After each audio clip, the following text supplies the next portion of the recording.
So I think we need to talk more about how we treat our own worth in society these days. Now, I'm not implying that you have some sort of moral obligation when it comes to speaking aloud or in public with someone else. I mean, there are some rules per se, but not strictly in the sense of there are certain things that you always have to do no matter what.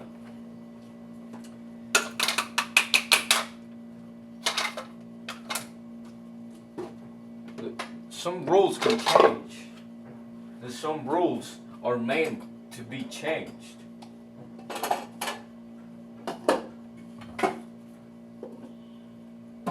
If you attach yourself so hard on just one belief, it's gonna limit your whole vision of life.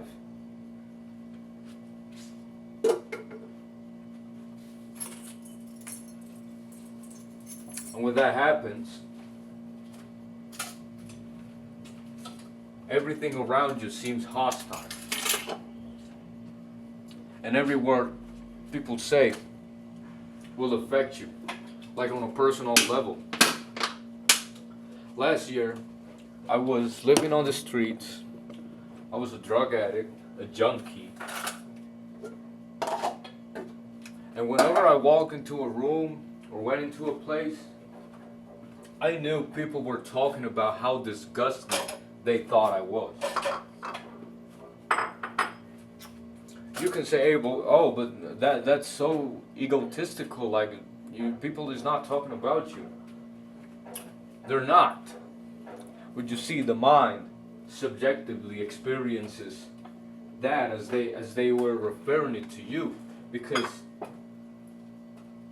you are experiencing it. You're gonna, how do I say this?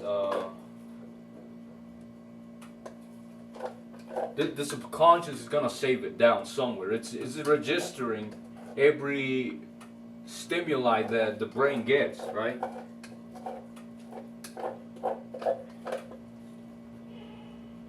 And that is also a reflection of you.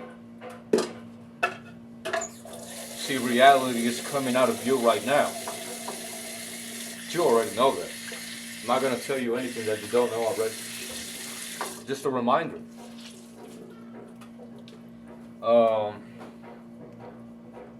So, this all goes back to where you put your attention.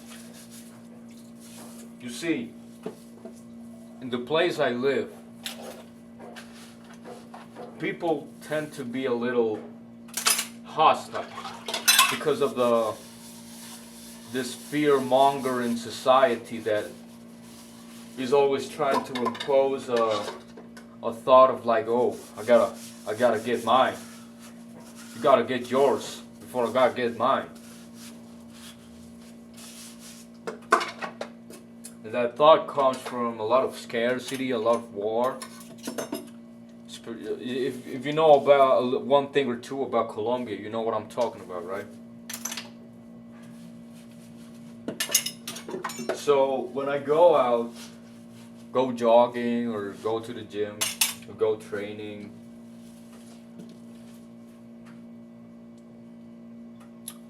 people can be strange. Like, they're gonna treat you in ways that you're gonna be like, what's wrong with this world? And you see, well, maybe that's not a reflection of yourself anymore, but it's duality. That's it. You go outside and you see, I don't know, you see a girl. She's pretty and she smiles at you, and you're like, oh, that's cool. And then you go to the gym, and some guy's like, oh, this guy. Oh, I gotta get bigger than him. Gotta get stronger, get some gains.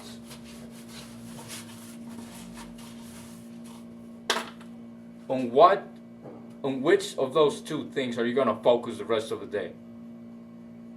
If you focus on the girl, you're gonna feel well. You're gonna be alright, cool. That's an illusion too, because it's like a mental masturbation. And with the guy, it's a mental masturbation too, because the thought is gonna be like, oh, he stared at me, so we're enemies now. So I gotta get bigger than him before he gets bigger than me, and so I'm gonna try harder and harder, harder. It's still a mental masturbation.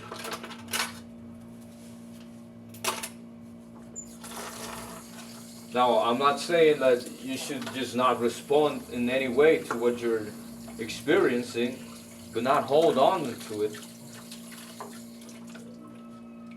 Because the more you hold on to any kind of experience, the more it's going to repeat itself.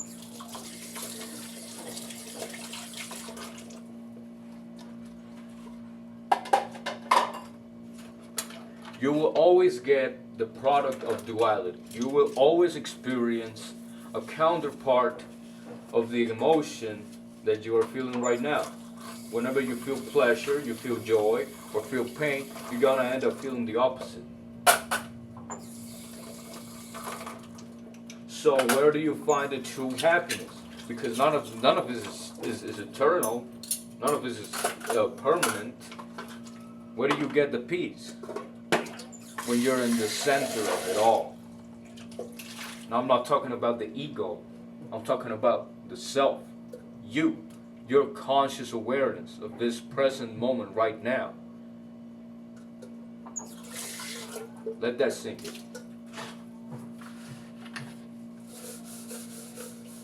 Let's say you're in the center of, imagine this, close your eyes, I don't know. You're in the middle of Times Square. You're witnessing all of the chaos, the people walking around, the homeless people, the rich man, the handsome girl that's basically off with her bra, or I don't know. And let's say you're like a monk or Buddha, I don't know, you're just there. You're just sitting there like this, watching it all. That's peace. That's the true joy of existence. Eckhart Tolle said it. Go read his book, Power of Now. Words. Words. That's some true words right there. It's some mind-changing stuff. Yesterday I showed a fragment to a friend of mine. And he was like, whoa, bro, this... What? So yeah, if you don't want to go read a book, basically he says like, hey, you're holding on to the present. No, you're holding on to the past and the future. It's the root of all your suffering, all your pain. And true liberation comes from transcending all experience. Everything that's happening right here is very similar to an illusion, very similar to a movie right in front of your eyes. Your eyes are the projector, your mind is the screen.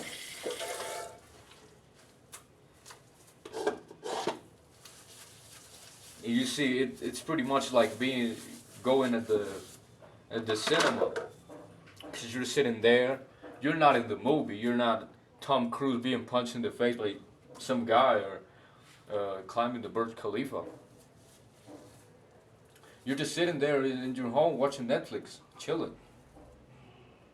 But if you get dragged by the emotions, the stimuli is causing you, I don't know, you can even feel the pain Tom Cruise feels when he gets punched in the face. You see? You're gonna feel that if you identify yourself with that. Like, oh, I'm Tom Cruise. Take that and how it resonates. It's not just the example, but it can apply to a lot of things.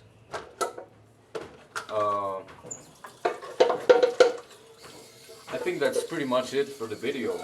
Like, I just wanted to say this.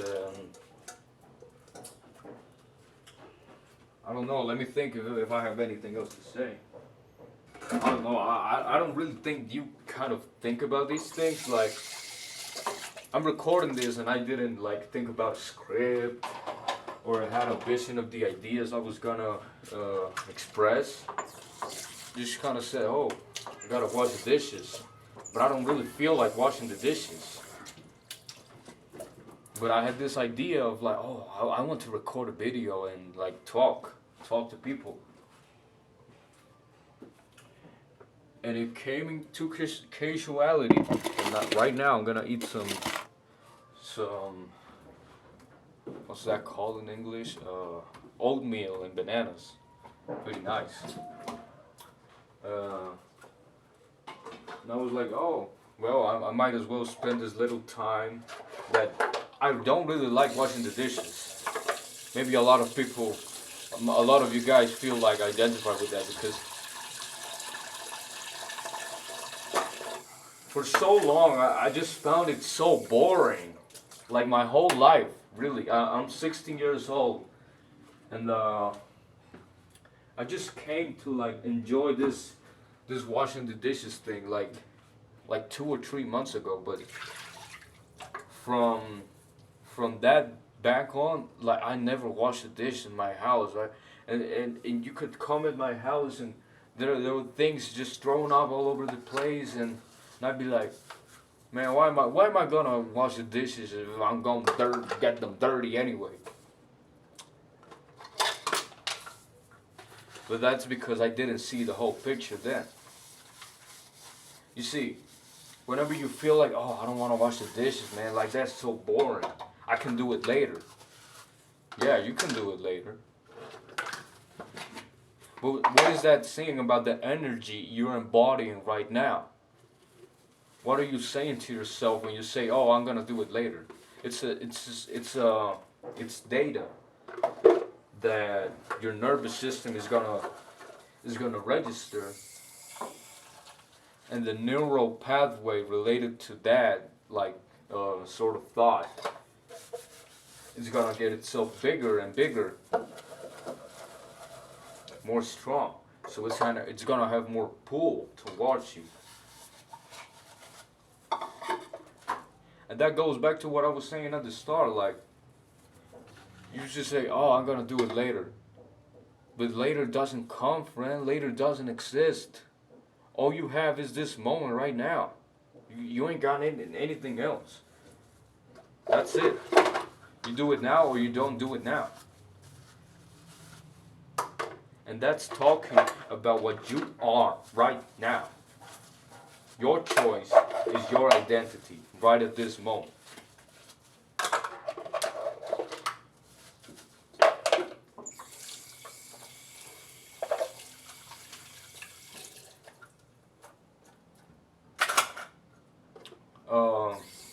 One thing I also wanted to talk about, just for like getting some steam off, because it's been kind of getting on my nerves lately. Mama wasn't wrong when she told me, hey, take care of envious people. Really. Because they're everywhere, man. You're gonna get envied for anything.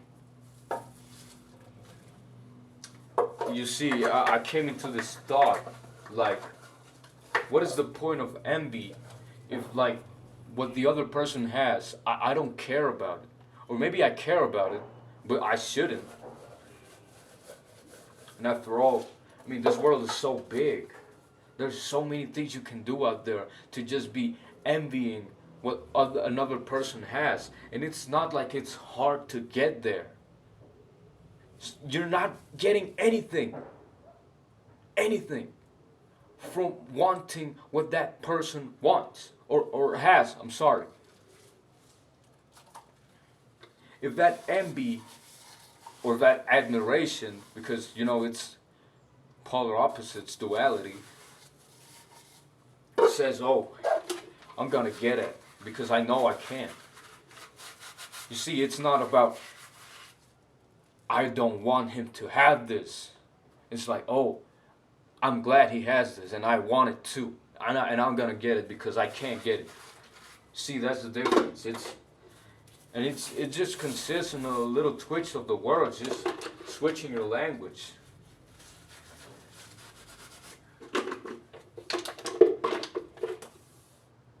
And back to what I was saying with the words.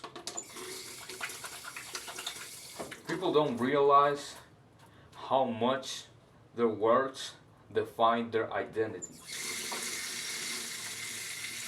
You see, I had this friend who, to give you a little context, here in Colombia, we say the word gonorrhea in order to refer to a lot of things. I mean, it's such a used word that the meaning, it can mean a lot of things. Because when people in English say, oh, that's so fucking cool, we say, oh, that's so gonorrhea cool. And it applies to English too. I'm like, I said to the friend, like, hey, why are you always saying that word? Like,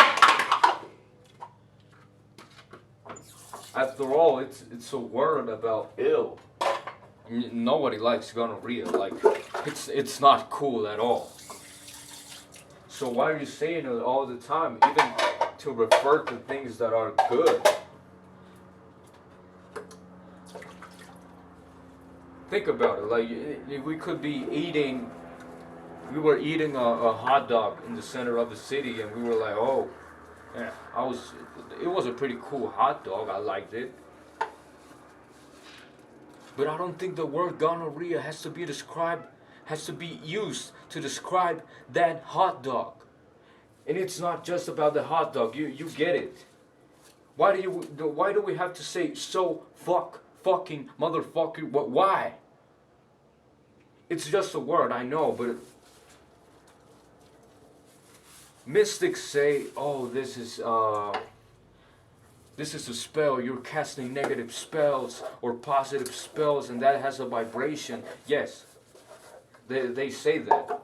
But look at it from the neuroscientific way. It's neuro-linguistical programmation. The words you repeat unto yourself, repeat patterns onto your life. It's all in the brain. So what if you change your words, the words you use to refer to a situation or to acknowledge a situation? When you are in this inner monologue, you always have the inner monologue on. It's always speaking, always analyzing. But pay attention to the words that you're using to describe the reality that you're experiencing right now. And that's where you start to do introspection. Oh, why do I use this word to refer to this? Because this word, it connects to this symbol. This symbol has this and that impact in my subconscious.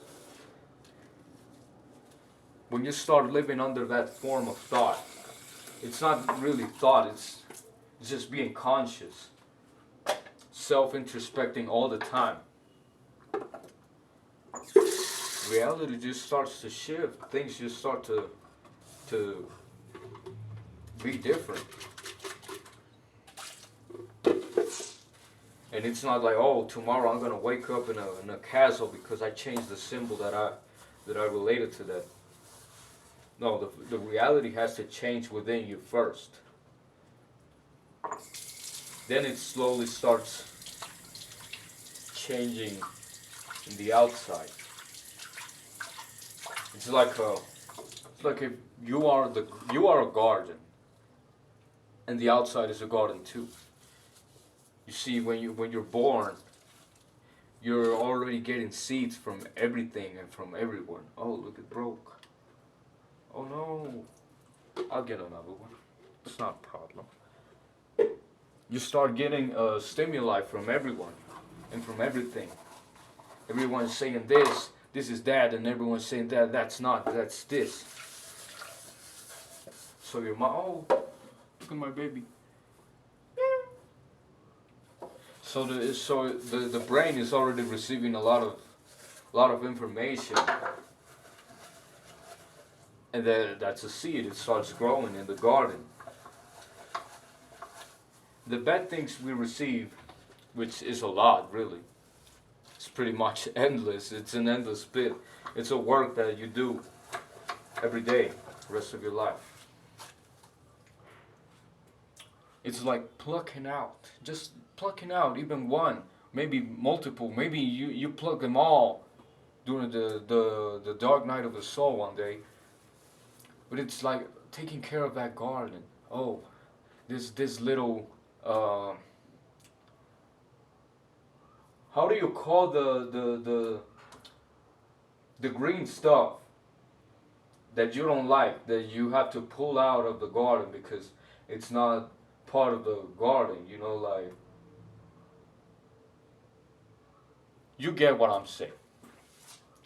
You have to pluck out all of that every day and just take care of the garden. If you can get one in the outside world, very cool for you. If not, you already have one in the inside. Take care of it. And this is not just symbolic, weird stuff. Not trying to sound pretentious, poetic in any way. Although I do write poetry. Just say it, just a saying, you know. The human body is really similar to the outside world. Look at the blood vessels. It looks similar to rivers. Look at the lungs, the brain, whatever the word that means for these little like branches. It's like the branches from a tree, and so on and so on.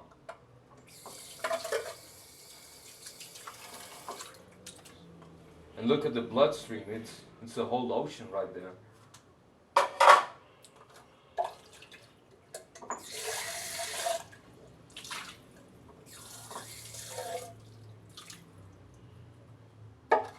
So within, so without.